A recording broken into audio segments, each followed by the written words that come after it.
I've been sitting on something for a few weeks, and as I said, I don't need to talk about this, but I want to. I think it's important to raise this this situation, because there's going to be possibly other people out there that might be going through similar things, and I feel like it's important. I feel like I've got a small platform. It's a small platform, but I have a small platform, and I want to use it to talk about things that are important. And I've been going through some stuff in the last 3 weeks or so that I've not really talked about on stream, and I will need to talk about it. Or I don't have to, but I want to. Darkstalkers, how you doing? So let's go back a few months. So instead of going back a few weeks, let's go back a few months. So I don't know who watches my stuff on YouTube. I don't know who's actually subscribed to me on YouTube. I don't mostly post on YouTube. I usually do a gameplay through on Twitch, and I record it and I post it on YouTube. But I have done some videos on YouTube. I have done some games exclusively for YouTube. So basically, as I said, I've done some spontaneously. I've done some videos on YouTube, and one of the videos I did on YouTube a few months ago was on Father's Day.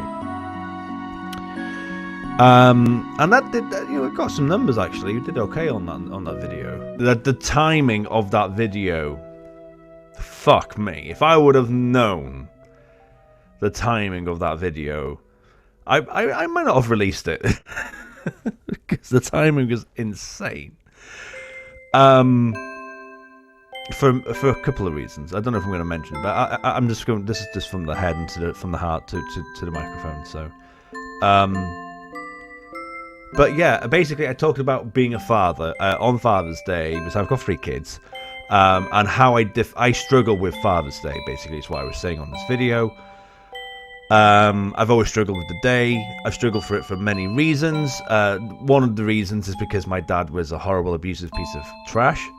But another reason why is because I'm not very good at receiving praise and all that stuff. So when the kids give me gifts or say Happy Father's Day and stuff like that, I'm like, okay, thank you. The other thing, and another reason as well is because it's just a difficult day. It's just a difficult day for me, right? And I thought I made a video basically trying to express myself about how I feel about the day and my relationship with my kids. And I mentioned a couple of things in that video actually, where I was talking about how sometimes I don't feel like I do wonder if I'm a good enough dad for my kids, and that I want them to know no matter what that I love them and cherish them and care for them and do everything I can for them. But sometimes I do wonder, if I'm doing a good enough job. And I think any responsible parent would think that, they want to do a better job no matter what. So that I did that video. What I haven't said about that video and the timing of that video is something happened that day. So I was spending Father's Day with my kids. All 3 of my kids. People who don't know my situation, I've got a full-time. My youngest is full-time. Braden Beard, who I'll be streaming with tomorrow, can I just say? People want to check out me and Braden Beard tomorrow, 6 p.m. GMT. We're going to play some Plants vs. Zombies. But I have 2 other children with my ex-wife, who I see on weekends. And that was a Sunday. Father's Day obviously falls on a Sunday, and that was a Sunday. And my ex-wife called me up on Father's Day and basically said, and I'm not going to go into any personal details here, I want to make that very clear, but I don't think it's out of turn to mention this, but basically her boyfriend broke up with her, right? And they were together for a few years, something like 5 years, something like that, not my business. No opinion on that, nothing whatever on that whatsoever. It's a very unfortunate thing that happened. That has not much to do with me. But anyway, her boyfriend broke up with her, and she basically said to me, can I have the kids early? And I was like, well, yes, of course. It's Yeah, of course. She was in a bad place mentally. Her boyfriend just dumped her, and she was in a really, really bad place. So it was like, yes, of course. I mean, it's Father's Day, but yeah, sure, no problem. Type of thing. So I did. I brought the kids home early to her, and then I did that video on Father's Day on my relationship with my parents, well, my dad and my kids. And so that's why the timing was interesting, because for that reason, and I'm going to get into some other reasons. The week after that was my stag do. And I'd already arranged what was going on with my kids that weekend of my stag do. So basically the mums of my children were looking after their children. That was what was agreed. I agreed it with Sue, I agreed it with the ex, and I said, is that okay? And it was planned months in advance. Months and months and months in advance. And everything was fine. And then, yeah, so it was my stag do. And the days leading towards the stag do, basically, my ex-wife asked if I could have the kids. And it was like, no, I can't. I've got a stag do. I'm not even in North Wales. I went and had my stag do in Manchester. Fantastic time. And she was like, well, I'm in a difficult place mentally, so I was wondering if you could have the kids. And it was like, well, I can't. I'm having a stag do. And then she said, well, can Sue have the kids? Now, keeping in mind, Sue's not their parent. Sue's now officially their stepmom, since we've now got married. And Sue has a fantastic relationship with the kids, but Sue had already made plans with her kid. Just like, as I said, both parents agreed to take the kids. And basically, this launched a huge attack at me from the ex-wife. And I'm not going to go into any personal detail again. This is personal enough as it is, so I'm not going to mention anything specifically. But it led to a very, very rough, raw argument between the two of us. We both threw a lot of crap at each other over the phone. This was I said some shit. so did she.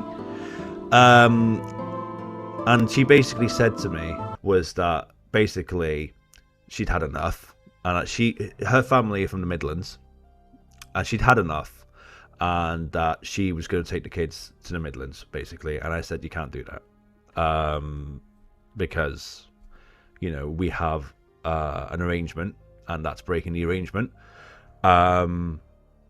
But she didn't care, basically, in a nutshell. Sorry if it sounds harsh, but it's true. She also cited that the kids were saying that they were unhappy at Dad's house, hence the irony of the Father's Day YouTube video I posted, the timing wise. And I was like, well, they've never said this to me. I don't think that's true. So basically, she said that, and it was one of those moments, really, where I kind of thought, okay, is this actually going to happen, or is this just empty threats? So, she said it before. It's a weapon against me, basically. I'm going to take the kids. I'm going to go. It's what people do when they want. People say things to hurt people, don't they? What I will say is that when you're a parent, what's difficult about parenting with divorces and with breakups is what is very difficult is, and parents will get this if they've got separations and kids, is that when you've got kids and you separate, it's like a tug of war. It's like a tug of war, because if basically when it's your children, and when it's your children, obviously it's their children as well. Any time I'm spending with my children is time from them, but any time that they have spent with the children is time away from me. So it's literally tug of war. They want that much, I want this much. It's a battle.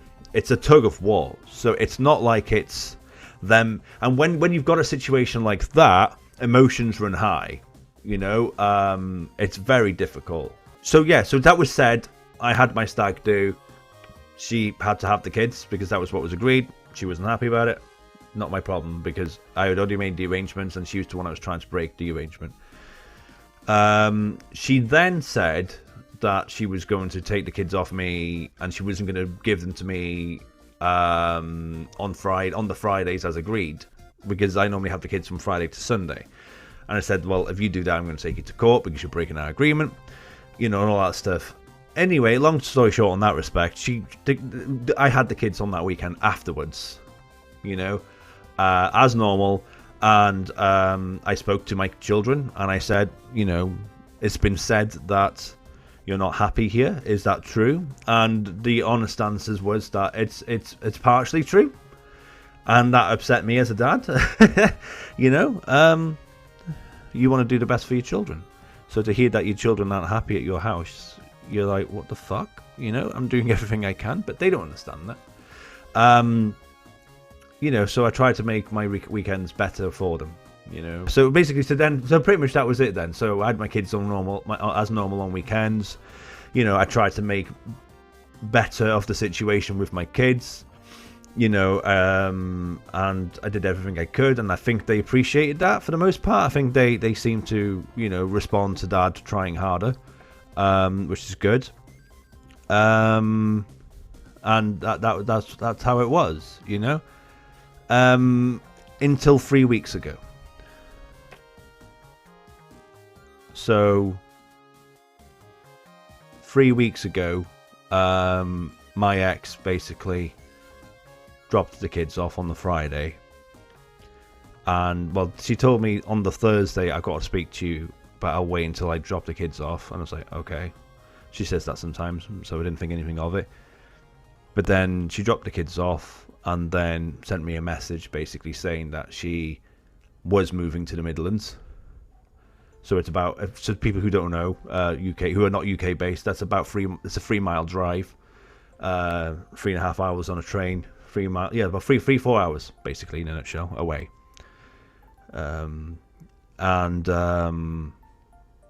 Yeah, she was taking the kids basically. I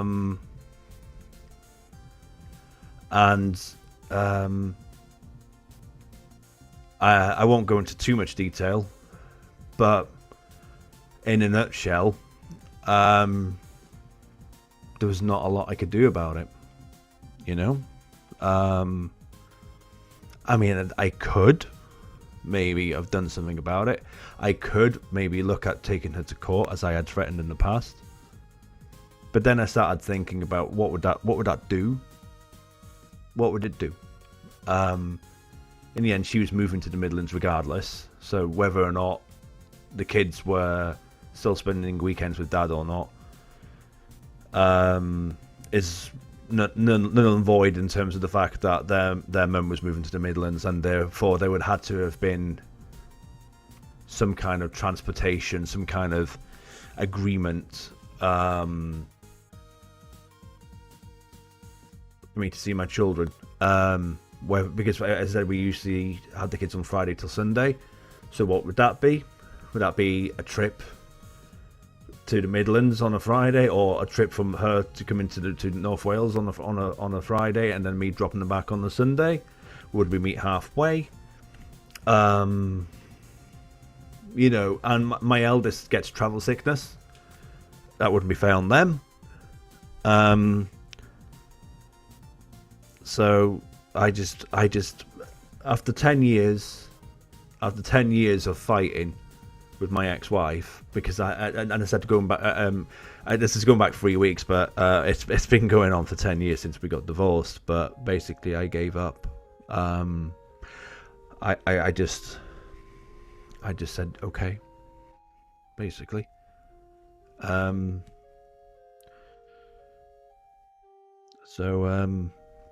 Yeah, that happened. Because 10 years of fighting is a long time, basically. And it's just tiring.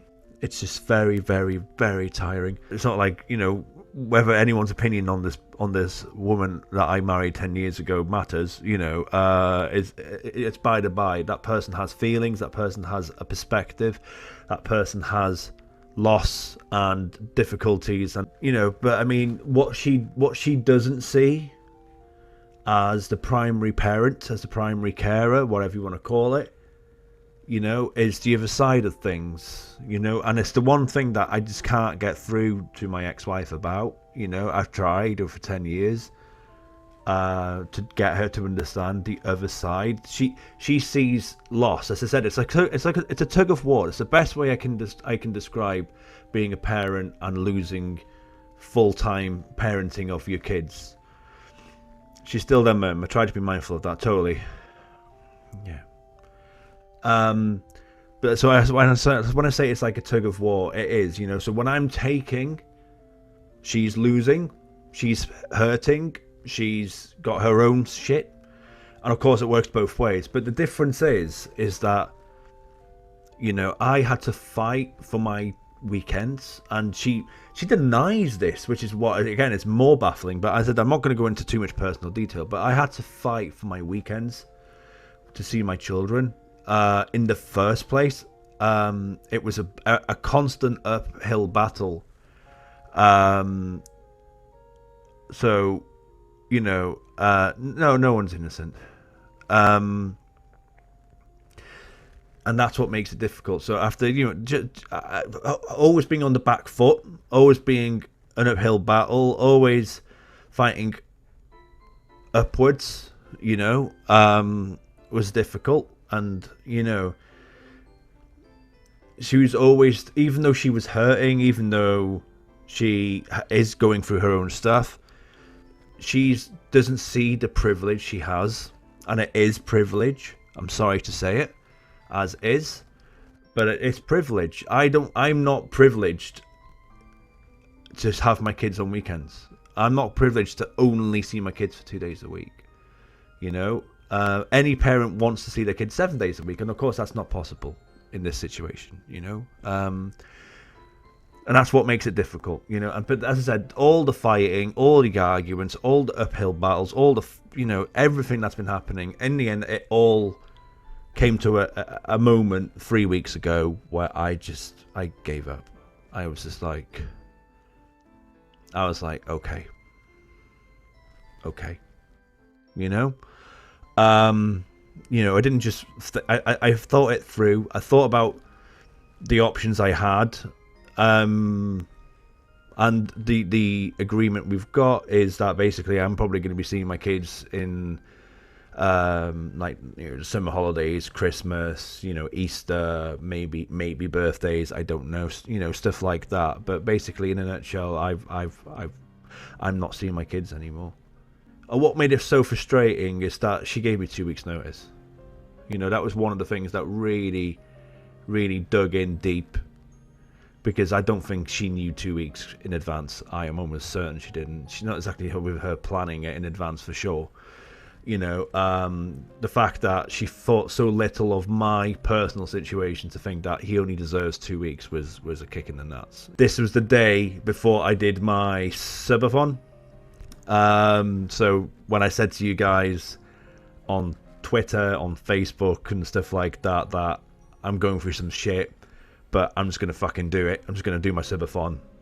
That's what I was going through. And I was quite close. I was thinking of cancelling the subathon, but I went through it because in the end, what the hell was I going to do with my time otherwise?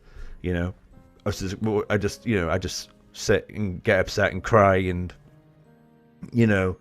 keep myself busy means that I'm not doing any of that. So I thought doing the subathon was the right thing to do. In the end, as I said, if I go through all that, it's going to be pain and hardship for everyone involved. I may win, I may not win. What do I win? What is winning from the situation? The winning from the situation is I might fight to see my kids on weekends again. But it's like, that's not winning when I'm putting my kids through travel sickness, when I'm making them travel 6 hours a weekend. That's not fair on them. It's 6 to 8 hours on weekends. you know. So it was like, well, yeah, I could do, and that's why I'm saying I don't want to fight anymore. That's why I'm saying I was like, okay, fine, you know, because that's not winning for me, you know. It's not. What I want is to have my kids as what I want is a situation where I've had it for the last few years, which is that I have my kids on weekends. That's winning for me, but that's not winning for her. I mean, and she's moving to the Midlands, and you know I can't stop that. And if she was not to move, then she'd be very, very unhappy here, because clearly that's her problem. She's not happy living where she lives anymore, which is understandable, and I respect that. As unbiasedly, if that's a word, it's not. But you know, that's not winning. That's not winning for them either, because they won't be seeing their mum. You know, and in the end, no matter what anyone's opinion is on the person, that's their mum. They love their mum, and I respect that. You know. I might not get on with them, but they do, and that's their mum. So I can't stop that. So that's kind of where I'm at. So that's why I've been trying to think of the right time to talk about this, because I think it's important, not just for me, you know, but for anyone else that's struggling. You know, any parents out there that have separated from their you know, partner, and they've got a difficult situation with kids. You know, I've got a lot of experience on the subject. I don't want anyone suffering. I want everyone to get the best out of the situation that's presented to themselves. You know, it's hard. It's mentally draining. I cried so much 3 weeks ago. I've mostly held it together. Thankfully I've been really busy. Work's been really busy. Streaming is fun and busy.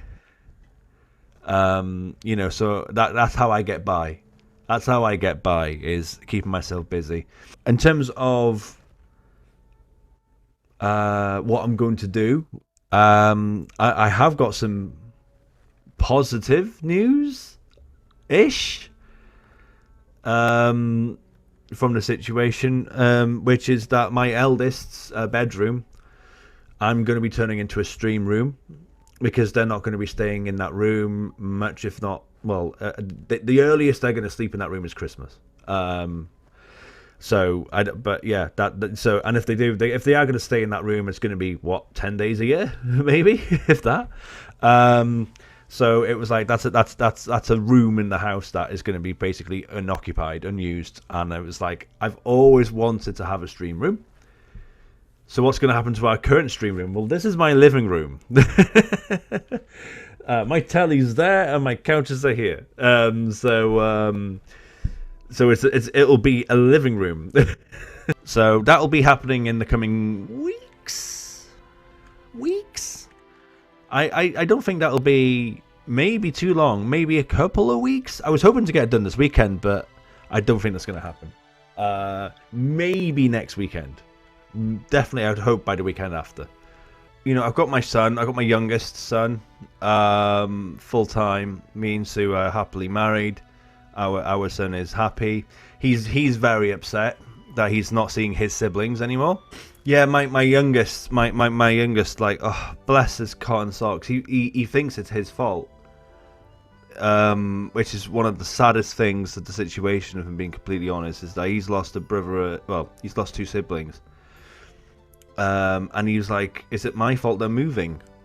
And we were like, "No, it's not your fault." And we were like, "No, it's not your fault." And he was like, "Well, they say I'm annoying." And kids do, don't they? All three of my kids think they're all annoying. And we're like, yeah, they say that, but they don't. They love you. They're gonna miss you. You know. He was like, it's my fault. They're moving. No. Don't start this. No. So he felt guilty and was upset, and that was really sad. It really hurt. You know. And that's again the type of thing that some people, I'm sure you know who I'm talking about, don't think about. You know, with their decisions, you know. So it's just hard.